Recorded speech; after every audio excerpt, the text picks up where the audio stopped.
Good morning, students. Myself, Dr. Maya Agrawal. Today we are discuss about topic discharge of contract.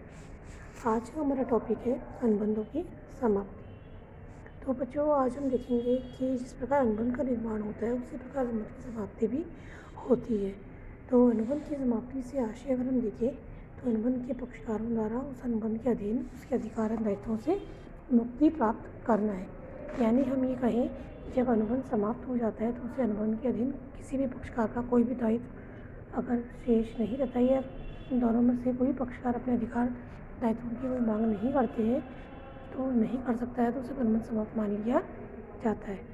अतः कोई भी अनुबंध करते समय पक्षकार अपने अपने वचनों का निष्पादन करने के उद्देश्य से पारस्परिक रूप से एक दूसरे को वचन देते हैं।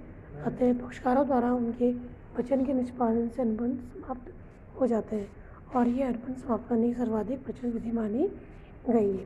तो बच्चों, अनुबंध की समाप्ति का अगर हम कुल मिलाकर देखें तो यही आशय लगाया जाएगा कि जबकि दोनों ही पक्षकारों के द्वारा अनुबंध को समाप्त कर मान लिया गया, दोनों का किसी प्रकार का कोई वचन पूरा करना शेष नहीं है, कोई अपने वचन तो वहाँ पर अनुबंध को समाप्त मान लिया जाएगा। अब डिस्चार्ज ऑफ कॉन्ट्रैक्ट जो हमारा टॉपिक है इसके लिए हमें देखते हैं बच्चों कि methods of discharge of contract की हम किस प्रकार अनुबंधों का निष्पादन अनुबंधों की समाप्ति कर सकते हैं। तो जैसा कि हम देख चुके हैं अनुबंध जो पूरा कर देता है व्यक्ति तो अनुबंध समाप्त हो जाता है। इसी प्रकार कई परिस्थितियाँ हो सकती हैं जिसके कारण अनुबंध को समाप्त माना जाता है। तो अब हम देखते हैं अनुबंध की समाप्ति की कुछ विधियाँ। तो अनुबंध समाप्ति की कुछ विधि है जिसके द्वारा हम देख सकते हैं कि किस प्रकार अनुबंध को समाप्त माना जाए। तो जैसे देखिए नंबर 1 है निष्पादन द्वारा अनुबंध की समाप्ति discharge by performance of promises में जब अनुबंध के दोनों ही पक्षकारों द्वारा अपने अनुबंध को पूरा कर दिया जाएगा, अनुबंध को पूरा कर दिया जाएगा, यानी कि एक पक्षकार द्वारा दूसरे पक्षकार के प्रति जो अनुबंध वचन दिए थे उनको पूरा कर दिया जाएगा तो उनका पारस्परिक निष्पादन पूर्ण मान लिया जाएगा। तो कहने का आशय ये है कि जब अनुबंध का निष्पादन दोनों ही पक्षों द्वारा कर दिया जाता है तो अनुबंध का डिस्चार्ज मान कॉन्ट्रैक्ट को डिस्चार्ज मान लिया जाता है। तो एक तरीका इसका ये हो सकता है। दूसरा तरीका अगर हम देखें पारस्परिक ठहराव द्वारा समाप्ति means discharge of mutual agreement.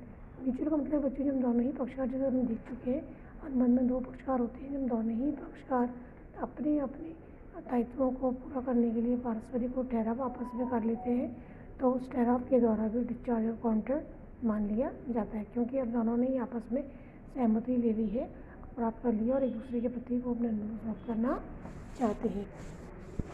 इसी प्रकार अगर हम देखिए अवधि के पर अवधि यानी कई जो ठहराव होते हैं वो अवधि संबंधित होते हैं, तो जैसे ही उसकी अवधि पूर्ण हो जाती है तो अनुबंध को समाप्त मान लिया जाता है, क्योंकि हर कार्य को हम करते हैं तो एक समय सीमा होती है।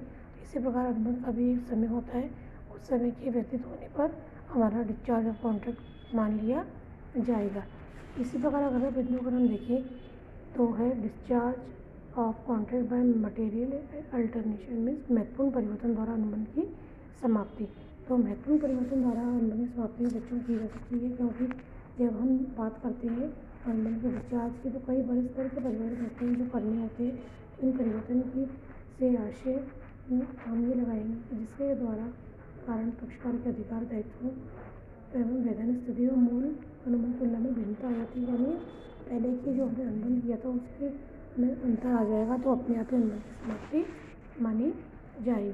तो इस प्रकार हम कह सकते हैं कि डिस्चार्ज ऑफ कॉन्ट्रैक्ट हम कर सकते हैं। अगला बिंदु अगर हम देखें तो राजनीति के प्रभावी होने से भी अनुबंध की समाप्ति होती है, मीन्स कानून के लागू होने से। तो कानून के लागू होने का आशय है जो जब कभी हम ऐसी परिस्थिति हमें सामने आती है जिसके कारण कानून द्वारा भी अनुबंध समाप्त मान लिया जाता है। हम अगर हमारा अनुबंध अधिनियम सेक्शन 37 देखें तो उसमें इस बात की स्पष्ट व्याख्या की गई है कि इस अधिनियम की व्यवस्था के अनुरूप यदि किसी के अंतर्गत अथवा किसी अन्य राजनीतिक प्रभाव से अनुबंध को निष्पादन या मुक्त कर दिया गया है तो पक्षकारों को निष्पादन की आवश्यकता नहीं रहती। कहने का आशय है कि इसके द्वारा राजनीतिक प्रभावी होने से अनुबंध को मुक्त मान लिया जाएगा। जैसे हम विलय जो निम्नलिखित हो सकते हैं, विलय की हम बात करें मर्जर, तो विलय से आशय है कि होता है कि जब एक पक्षकार अनुबंध से उत्पन्न कम महत्व के अधिकार उससे अनुबंध के अधिक महत्व के अधिकार को समावेश कर लेता है तो वहाँ पर वो पहले वाला इसके लिए महत्वपूर्ण हो जाता है। तो इस प्रकार राजनीति प्रभावी होने से भी अनुबंध की समाप्ति हो जाती है। अगला बिंदु बच्चों हमारा discharge of contract by impossibility of performance. Impossibility of performance आशय जो कई परिस्थिति इस प्रकार की आती है कि जब पक्षकारों ने आपस में ठहराव किए थे उस समय वे ठहराव पूरा होने की आशा थी, लेकिन वर्तमान में अगर हम बात करें तो वर्तमान परिस्थिति इस प्रकार की हो गई है कि उस ठहराव को अनुबंध को पूरा करना संभव नहीं है। यानी जो विषय वस्तु है उसके संबंध में बात कर रहे हैं। मान लीजिए राम शाम से ठहराव करता है कि वो उसे अपनी गाय बेचेगा और उसके बदले वो प्रतिफल उसको चुकाएगा। ये इस प्रकार इन्होंने अनुबंध बना लिया प्रस्ताव स्वीकृति मिलकर। लेकिन सपोज करिए अभी गाय की सुपुर्दी उसने नहीं दी है और गाय उसकी मर जाती है किसी कारण से, तो यहाँ पर क्योंकि निष्पादन की संभावना नहीं है। क्यों नहीं है बच्चों? क्योंकि जो हमारी विषय वस्तु थी गाय जिसके लिए उन्होंने अनुबंध किया था वो जीवित नहीं है। ऐसी स्थिति में अनुबंध के निष्पादन की आवश्यकता जो यहाँ पर समाप्त हो जाती है।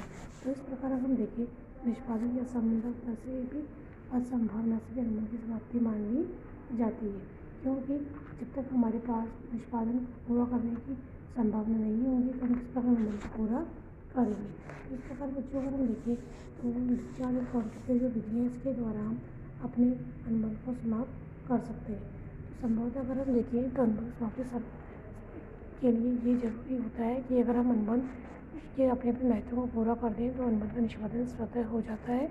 तो इस प्रकार ये डिस्चार्ज ऑफ कॉन्ट्रैक्ट कहलाता है और इन अलग अलग विधियों से हम अनुबंध को समाप्त कर सकते हैं। क्योंकि जब बुक में पढ़ेंगे तो आपको उसको डिटेल में पढ़ने को मिलेगा। मैंने आपको पॉइंट टू पॉइंट थोड़ा सा आपको बता दिया है, बाकी जब बुक में पढ़ेंगे तो उसको बड़े ध्यान से पढ़े समझे, आपको काफ़ी डिटेल में पढ़ने को मिल जाएगा।